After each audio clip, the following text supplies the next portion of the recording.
In ancient China, power had one rule. It belonged to men. Thrones were guarded by tradition.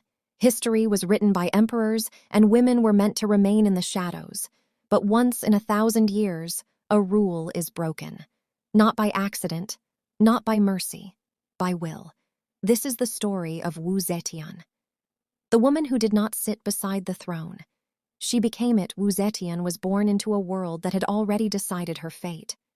She was intelligent, curious, and dangerously ambitious. As a young girl, she entered the imperial court not as royalty, but as a concubine, a disposable position, replaceable, silent. Or so they thought.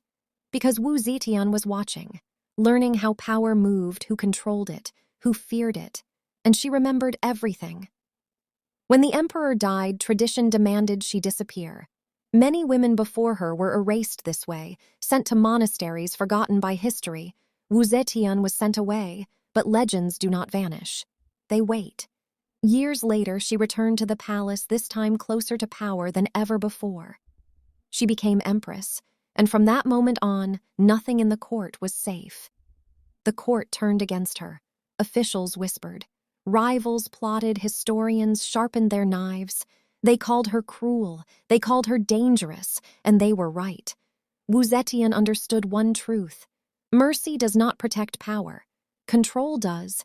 She removed enemies without hesitation, crushed rebellions before they could breathe, and ruled with absolute authority.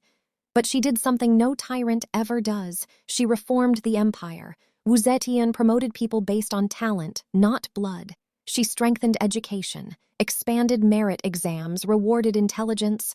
The empire grew stronger, more stable, more prosperous. And then she did the unthinkable. Wu Zetian did not rule through an emperor. She declared herself emperor, not empress, not regent, emperor. History froze.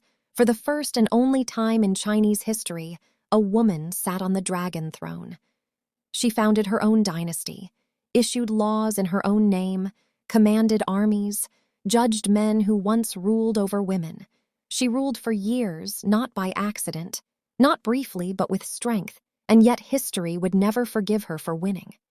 After her death, scholars attacked her legacy. They exaggerated her cruelty, questioned her morality, painted her as unnatural, because if Wu Zetian was remembered as great, then tradition was wrong, and tradition hates being wrong. But legends do not need approval. They survive the lies.